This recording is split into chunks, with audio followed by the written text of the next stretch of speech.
নিঃশব্দে মৃত্যুবান। তো কোনো মানুষ যখন বেঈমান হয়ে যায়, স্বার্থপর হয়ে যায়, আপনার সাথে বেঈমানি করে, স্বার্থপরতা করে, তো ওই সকল মানুষ শত্রু শামিল এবং শত্রুতা শুরু করে দেয়, আপনার জীবন ঝুঁকির মধ্যে ফেলে দেয়। তো ওই সকল শত্রুকে নিধন করার জন্য আমার এই আজকের ভিডিও। সে যাতে কোনো রকম ভাবে বুঝতে না পারে যে আপনি তাকে বান মেরেছেন, আপনি তাকে কোনো ক্ষতি করার চেষ্টা করতেছেন, আপনি তার জীবন নেওয়ার চেষ্টা করতেছেন, এরকম যাতে সে বুঝতে না পারে, সেজন্য আমার আজকের এই বিদ্যা। তো এই বিদ্যার মাধ্যমে আপনি কোনো শত্রুকে যদি মারতে চান, আপনি সহজে মারতে পারবেন। তবে শত্রু একটু বিন্দুমাত্র টের পাবে না যে তার উপর কোনো বান চালান করা হয়েছে, তাকে বান মারা হয়েছে বা তাকে বান প্রয়োগ করা হয়েছে। শত্রু কোনোভাবেই তা বুঝতে পারবে না।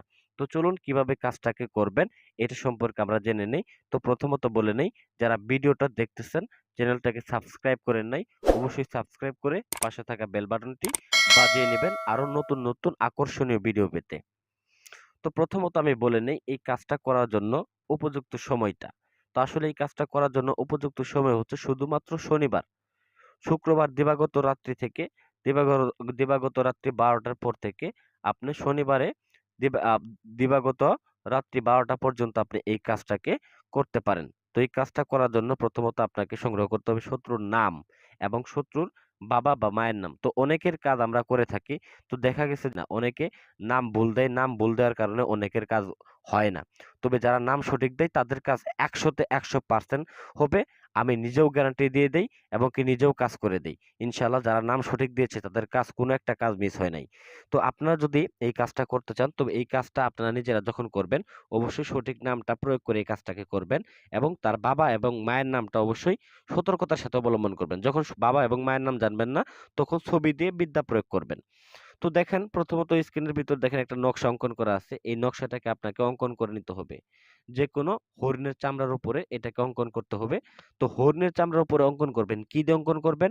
তো এটা অঙ্কন করার জন্য বিড়ালের তেল সংগ্রহ করতে হবে এবং তার পাশাপাশি আপনাকে নিতে হবে কামসিন্দুর। তো কামসিন্দুর এবং বিড়ালের তেল মিশ্রিত করে কালি বানাতে হবে এবং কালি বানিয়ে নিয়ে এই নকশাটাকে আপনাকে হরিণের চামড়ার উপরে এই নকশাটাকে অঙ্কন করে নিতে হবে। নিচে দেখেন নাম লেখা রয়েছে, বাবা অথবা মায়ের নাম লেখা রয়েছে। তো এখানে নামের জায়গায় আপনি আপনার ওই শত্রুটার নামটা লিখে নিবেন এবং নিচে শত্রু যদি ছেলে হয় তবে তার বাবার নাম লিখবেন। আর শত্রু যদি মেয়ে হয়ে থাকে তার মায়ের নামটা লিখে নিবেন। তো লিখে নেওয়ার পরে এটাকে সুন্দর করে ভাঁজ করে নিবেন। তো মূলত এরকম ভাবে নকশা আপনি অঙ্কন করবেন ৭ টা। তো ৭ টা অঙ্কন করার পরে এই ৭ টাকে সুন্দর করে ভালোভাবে আপনি লাল সুতা দিয়ে ভালো শক্ত করে পেঁচিয়ে নিবেন এবং পেঁচিয়ে নেওয়ার পরে এই ৭ টাকে আপনি ৭ টা কবরের ভিতরে দাফন করে দিয়ে আসবেন। তো দাফন করে দিয়ে আসার পরে আপনি একটা কাজ করবেন সেটা হচ্ছে আপনার সদকায়ে জারিয়া হিসেবে ১০০-২০০ টাকা যেকোনো ফকিরকে বা মিসকিনকে আপনি দান করে দিবেন। তো দান করে দেওয়ার পরে আপনাকে পরবর্তীতে আরেকটা কাজ করতে হবে। তো এই কাজটা মূলত ২ টা ধাপে কাজটা করতে হয়। একটা ধাপে কাজটা সম্ভব না।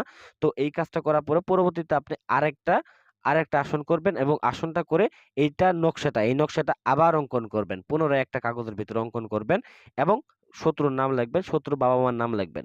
তো লেখার পরে এটাকে সুন্দর করে একটা আগুনের ভিতরে ভালোভাবে পুড়াবেন এবং পুরানো ছাইগুলাকে আপনি একটা কাগজের ভিতরে বা একটা পাত্রের ভিতরে সংরক্ষণ করে নিবেন। তো সংরক্ষণ করে নিয়ে আপনি পরিশেষে সেই ছাইগুলাকে আপনি শ্মশানে নিয়ে যাবেন এবং শ্মশানের ভিতরে গিয়ে আপনি একটা লাল কাপড়ের ভিতরে এই ছাইগুলাকে মুড়িয়ে নিবেন, পেঁচিয়ে নিবেন এবং পরিশেষে সেই ছাইগুলাকে আপনি একটা মাটির পাতিলের ভিতরে ভরে এই শ্মশানের নদীর পাড়ে, অন্য কোনো নদীর পাড়ে না, যেখানে মরা পোড়ানো হয় ঠিক ওই জায়গায় আপনি সেই পাতিলটাকে ভাসিয়ে দিয়ে আসবেন। দেখবেন ওই শত্রুটা বাঁচতে পারবে না। সে ধুপ করে পড়বে, ধুপ করে মারা যাবে। তার কোনো শরীরে জ্বালাপোড়া করবে না, কোনো মাথা ব্যথা হবে না, কোনো কিছুই হবে না। সে একটুও টের পাবে না। সে চুপ করে পড়ে যাবে এবং কি চুপ করে মরে যাবে। কোনো প্রকারে সাড়া শব্দ হবে না। মানুষ ভেবে নেবে যে আসলেই হার্ট অ্যাটাক হয়েছে এবং কি হৃদরোগে মৃত্যুবরণ করেছে। তো এরকমভাবে আপনারা দেখতে পাবেন অনেক লোক অল্প বয়সে মৃত্যুবরণ করে। তারা কি অল্প বয়সে শুধু সাধারণ কারণে মৃত্যুবরণ করে? নাকি কোনো কারণ থাকে কেউ বান মারে? তো এরকমভাবে আপনার শত্রুকেও নিধন করতে পারেন।